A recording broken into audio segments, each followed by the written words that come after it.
Pernah nggak sih Anda bangun dari mimpi yang aneh banget gitu, sampai keringat dingin, terus seharian kepikiran, ini artinya apa ya? Nah, sumber yang ini itu ngajak kita mikir dari sudut pandang yang beda total. Gimana kalau pertanyaannya itu bukan apa arti mimpi itu, tapi sistem macam apa sih di dalam diri gue yang barusan bikin mimpi kayak gitu? Nah, itu dia. Pertanyaannya jadi beda banget kan?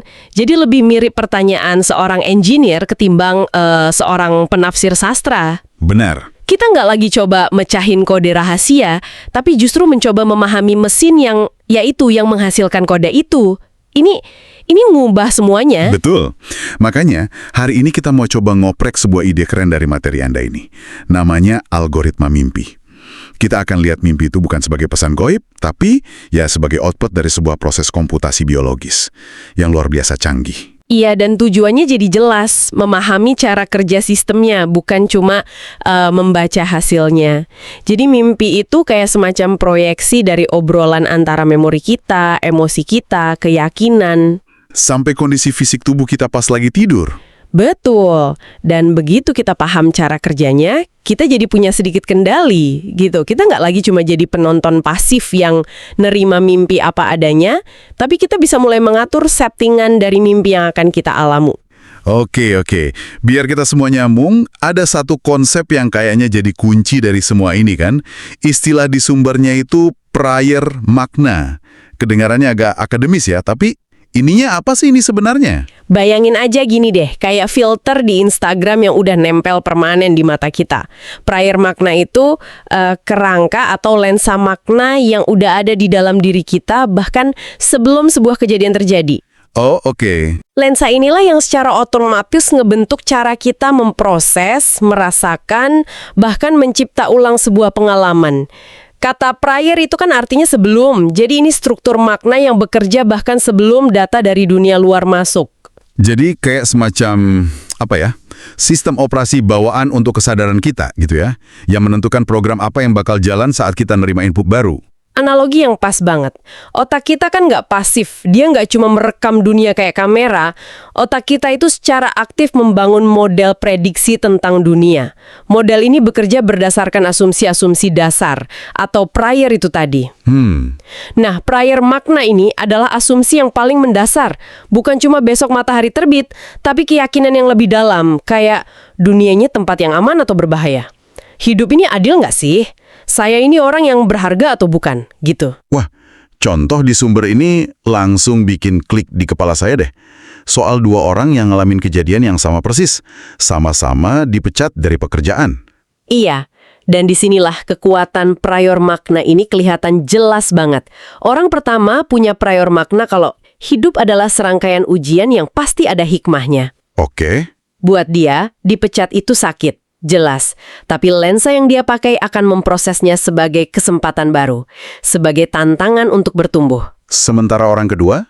Nah, orang kedua dengan prior makna kalau dunia ini nggak adil dan saya selalu jadi korban, bakal memproses peristiwa yang sama persis itu sebagai bukti lagi-lagi kalau dia emang sial. Ujungnya keputusasaan. Wow. Lihat kan? Datanya sama persis kehilangan pekerjaan, tapi sistem operasinya beda. Output emosi dan maknanya bisa langit dan bumi. Oke. Kalau pas sadar, masuk akal, kita punya kendali. Tapi pas tidur, otak kita kan lagi libur. Kesadaran logis kita lagi mati suri gitu. Gimana caranya sutradara ini tetap kerja pas kita lagi nggak sadar? Justru itu kuncinya. Sutradaranya nggak pernah libur. Kesadaran logis kita mungkin nonaktif, tapi prior makna ini, si sutradara ini tetap bekerja di belakang layar. Dia jadi semacam arsitek naratif untuk mimpi kita. Bahan bakunya mungkin dari sisa-sisa memori dan emosi hari itu, tapi yang merangkai bahan-bahan itu jadi sebuah cerita. Dengan alur dan nuansa tertentu, ya si prior makna ini. Persis kayak sutradara film ya. Bahan ceritanya sama, tapi di tangan sutradara yang optimis bisa jadi drama inspiratif. Di tangan sutradara pesimis, ya bisa jadi film horor. Tepat. Dan sutradara ini punya gaya yang konsisten. Sumber Anda mencontohkan kalau prior makna seseorang itu sangat spiritual. Misalnya, keyakinan kuat kalau pertolongan Tuhan itu selalu ada. Iya. Maka konflik apapun yang muncul di mimpinya, mau itu dikejar monster atau tersesat, cenderung akan berakhir dengan resolusi. Tiba-tiba ada jalan keluar, tiba-tiba ada yang nolong. Sebaliknya kalau prior maknanya ancaman gitu. Nah, kalau prior maknanya adalah dunia ini penuh ancaman. Konflik yang sama bisa diproyeksikan jadi mimpi dikejar tanpa henti. Atau jatuh ke jurang tak berdasar. Dan yang penting, kita sering nggak sadar sama sutradara ini. Dia bisa terbentuk dari trauma masa kecil, budaya, pendidikan, dan dia tetap setia menjalankan tugasnya bahkan saat kita mendengkur. Oke, arsitekturnya kita udah dapat. Prior makna. Sekarang bahan bangunannya apa aja? Sumber yang Anda kirim ini ngebagi jadi 3 input utama yang saling ngobrol di dalam sistem itu kan? Betul, dan kata ngobrol itu penting. Mereka nggak bekerja sendiri-sendiri, mereka saling mempengaruhi, bisa saling menguatkan atau malah saling melemahkan, menciptakan sebuah dinamika yang kompleks setiap malam. Coba kita urai satu-satu. Yang pertama kayaknya yang paling gampang kita kenali ya. Iya, yang pertama adalah variabel psikologis internal. Ini bahan baku mentahnya. Sisa-sisa memori dari hari itu, obrolan yang masih ngeganjal di kantor, cemas soal tagihan bulan depan. Harapan buat liburan nanti. Nah, itu semua konten mental dan emosional yang kita bawa ke tempat tidur. Oke, input kedua ini, yang barusan kita bahas panjang lebar, si arsiteknya. Benar, variabel kedua adalah variabel makna transenden. Ini prior makna itu sendiri. Nilai-nilai agama, keyakinan spiritual, pandangan kita soal alam semesta, bahkan hal sesederhana ritual sebelum tidur. Kayak berdoa atau meditasi gitu. Tepat, berdoa, meditasi, atau sekedar bersyukur, ini kerangka tingkat tinggi yang memberi bentuk dan arah pada cerita mimpi. Nah, yang ketiga ini yang sering banget kita lupain perannya. Tubuh kita sendiri. Padahal perannya krusial. Variabel ketiga adalah variabel fisiologis introseptif. Istilah kerennya introseptif itu artinya persepsi kita terhadap kondisi internal tubuh. Jadi ini mencakup kualitas napas kita pas tidur, detak jantung, suhu tubuh. Bahkan seberapa stabil fase tidur kita. Betul, tubuh kita itu terus-terusan ngirim sinyal ke otak. Dan sinyal-sinyal ini jadi input yang sangat kuat buat algoritma mimpi. Di sumber ini bahkan sampai dibikinin semacam rumus ya. Walau bukan rumus matematika beneran sih, lebih ke model konseptual. Mimpi sama dengan fungsi dari memori, kali emosi, kali prioritas makna, kali kondisi tubuh. Iya, itu untuk menunjukkan bahwa semua ini saling terkait. Kalau Anda ubah satu variabel saja, misalnya Anda tenangkan napas Anda, hasil akhirnya, yaitu mimpi yang Anda alami, bisa ikut berubah. Nah, ini nih. Ini bagian yang menurut saya paling mind-blowing dari semua materi ini. Gimana kerangka yang super logis dan saintifik ini ternyata bisa nyambung sama konsep spiritual kuno tentang 3 sumber mimpi. Biasanya kan sains sama spiritualitas ditaruh di 2 kutub yang berlawanan. Justru di sini letak keindahannya. Model algoritma ini nggak menolak kearifan lama itu, tapi malah memberinya wadah konseptual yang baru. Pemahaman tradisional kan sering bilang mimpi bisa datang dari pikiran sendiri. Dari Tuhan atau dari setan, iya kan? Betul, model ini nunjukin gimana ketiganya bisa dipetakan. Gimana tuh pemetaannya? Mimpi dari pikiran sendiri itu yang mana? Mimpi yang disebut datang dari pikiran, itu bisa kita lihat sebagai dominasi dari input memori dan emosi, variabel psikologis internal tadi. Ini mimpi yang isinya sampah dari kesibukan kita seharian. Mimpiin kerjaan, mimpiin mantan, ya itu pikiran kita sendiri yang lagi beres-beres. Oke, lalu yang dari Tuhan? Nah, mimpi yang katanya datang dari Tuhan, yang terasa jernih, membawa pencerahan atau solusi, itu bisa kita pahami sebagai hasil dari aktifnya prior makna tingkat tinggi yang positif. Kerangka makna yang paling dalam dan terintegrasi sedang bekerja, menghasilkan narasi yang koheren dan bermakna. Oke, pikiran itu memori, Tuhan itu prior makna positif. Itu gampang dicerna. Tapi setan, ini kan lompatan besar. Gimana model rasional ini bisa menjelaskan sesuatu yang begitu metaforis dan jujur aja seram kayak gangguan setan? Pertanyaan bagus. Konsep setan dalam model ini bisa kita artikan sebagai input adversarial atau input yang merusak. Bayangkan seperti ada noise atau gangguan statis yang masuk ke dalam sistem. Oh, oke. Gangguan ini bisa datang dari mana saja. Bisa dari emosi negatif yang luar biasa kuat, seperti serangan panik atau trauma yang terpicu, atau bisa juga dari gangguan fisiologis yang parah, misalnya nafas yang tiba-tiba berhenti. Jadi input adversarial ini membajak sistemnya gitu? Persis. Membajak sistem dan memaksanya untuk menjalankan simulasi ancaman paling dasar. Jadi, mimpi buruk yang terasa kacau, menakutkan, dan nggak jelas juntrungannya itu bisa jadi adalah hasil dari prior makna yang negatif, diperparah oleh kondisi tubuh yang nggak stabil atau emosi yang bergejolak. Gila, ini benar-benar ngubah cara pandang. Jadi ini bukan lagi soal percaya atau nggak percaya sama tafsiran kuno, tapi soal melihat fenomena yang sama dengan bahasa yang berbeda. Semuanya jadi satu sistem yang masuk akal. Persis. Dan ini penting, karena saat orang cuma fokus menafsirkan konten, aku mimpi ular artinya apa? Dia cuma membaca output tanpa paham proses di baliknya. Padahal seringkali stres setelah mimpi buruk itu bukan karena simbol ularnya. Tapi karena kita salah paham sama penyebab sebenarnya. Nah, mungkin malam itu kita cuma lagi cemas berat atau posisi tidur kita bikin sesak napas. Oke. Teorinya keren. Biar lebih nempel di kepala, kita coba bedah beberapa kasus klasik yang ada di materi ini yuk. Gimana konfigurasi yang beda bisa ngasilin mimpi yang beda total. Kita mulai dari yang paling populer. Tentu. Mari kita ambil kasus pertama. Mimpi dikejar atau jatuh. Ini dia, juaranya. Mimpi dikejar. Saya yakin separuh pendengar kita langsung kebayang mimpi lari di lorong tanpa ujung sampai keringat dingin. Langganan saya itu. Jadi, gimana konfigurasinya? Oke, mari kita rakit inputnya. Pertama, memori emosi negatif.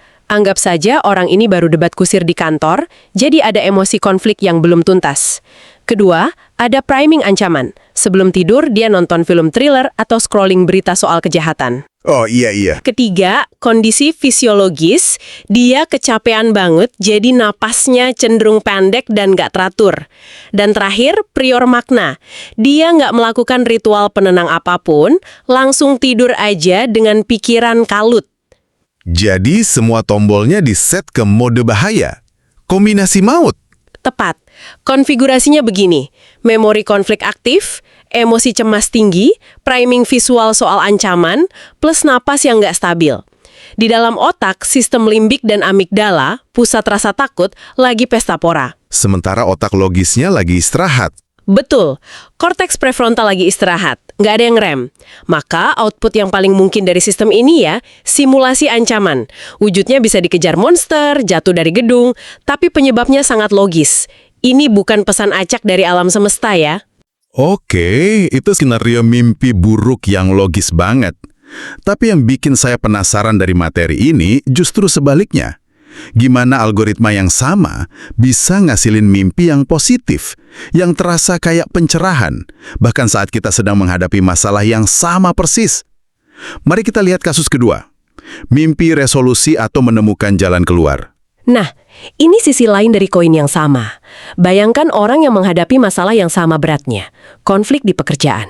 Variabel memorinya sama, tapi dia mengatur input lainnya secara berbeda. Gimana caranya? Sebelum tidur, dia meluangkan waktu untuk refleksi atau berbuah. Artinya, dia secara sadar mengaktifkan prioritas makna transdenten yang menenangkan. Terus, dia melakukan beberapa menit latihan pernapasan lambat yang secara langsung menstabilkan sistem sarafnya. Jadi walaupun input masalahnya sama-sama negatif, dia sengaja memasukkan input penyeimbang yang positif, kayak nambahin gula ke kopi yang pahit. Persis.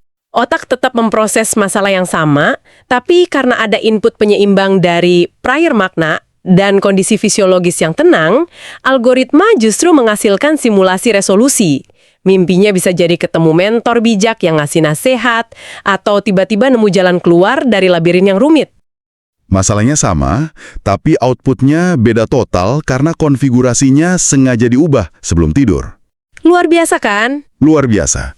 Dan ada satu lagi contoh yang lebih ekstrim di materi ini, yang benar-benar nunjukin betapa kuatnya peran tubuh. Mimpi tercekik atau tenggelam. Ya, kasus ini adalah bukti paling gamblang soal dominasi variabel fisiologis. Orang dengan sleep apnea, di mana napasnya berhenti sesaat berkali-kali dalam semalam, sering banget ngalamin mimpi semacam ini. Oh ya. Di sini, gangguan pernapasan menjadi input yang dominan. Sinyal bahaya dari tubuh, "Hei, kita kekurangan oksigen," itu begitu kuat sehingga membajak seluruh narasi mimpi. Otak langsung menciptakan simulasi yang paling relevan dengan sinyal itu. Tercekik, tenggelam, dikudur hidup-hidup. Ini bikin saya mikir, berarti bukan cuma sleep apnea dong? Kondisi medis lain kayak orang lagi demam tinggi atau sakit perut, itu bisa juga jadi input adversarial yang dominan dan bikin mimpinya jadi aneh banget gitu. Tentu saja, demam tinggi misalnya mengubah suhu tubuh dan bisa mengganggu fase tidur REM, seringkali menghasilkan mimpi yang sangat aneh, kacau, dan terasa nyata. Sakit perut bisa memicu mimpi ditusuk atau ditekan. Tubuh kita nggak diam saat kita tidur, dia terus berkomunikasi dengan otak.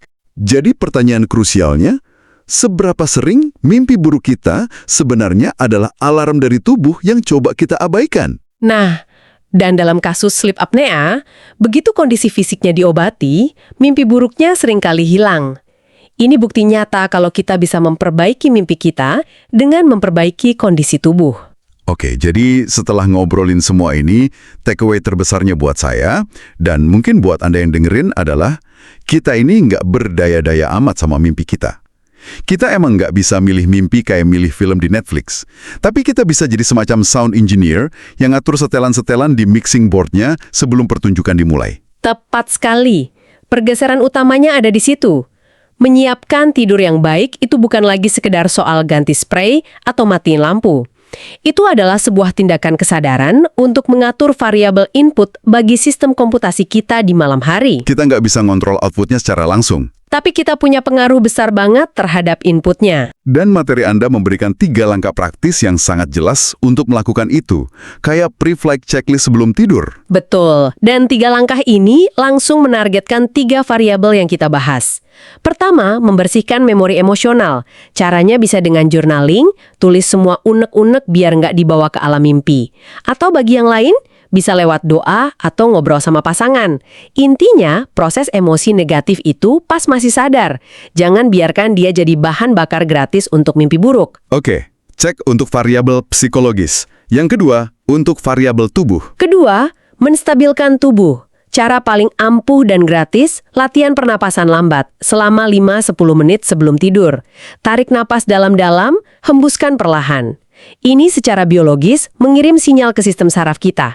Semua aman, tidak ada ancaman. Detak jantung melambat, tubuh rileks. Betul, input fisiologis yang kacau tadi jadi tenang. Dan yang ketiga, yang paling puncak, menargetkan si sutradaranya, prior makna.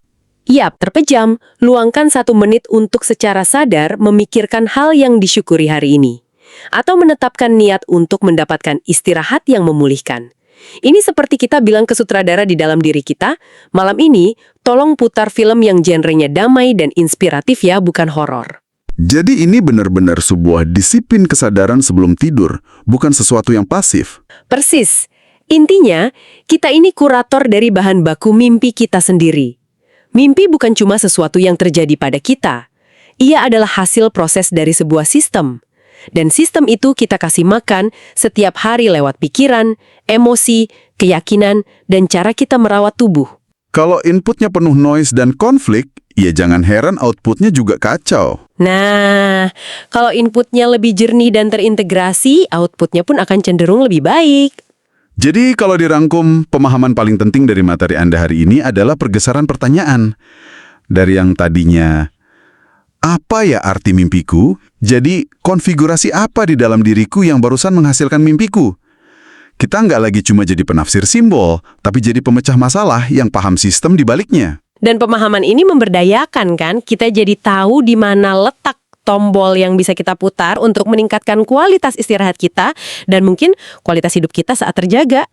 Nah, sebagai penutup, seperti biasa, kami mau ninggalin Anda dengan satu pertanyaan untuk dibawa pulang dan direnungkan. Seberapa besar kekuatannya dalam membangun narasi realitas kita saat kita terjaga? Kalau kita bisa melatihnya untuk tidur yang lebih baik, mungkinkah kita juga bisa melatihnya untuk hidup yang lebih bermakna?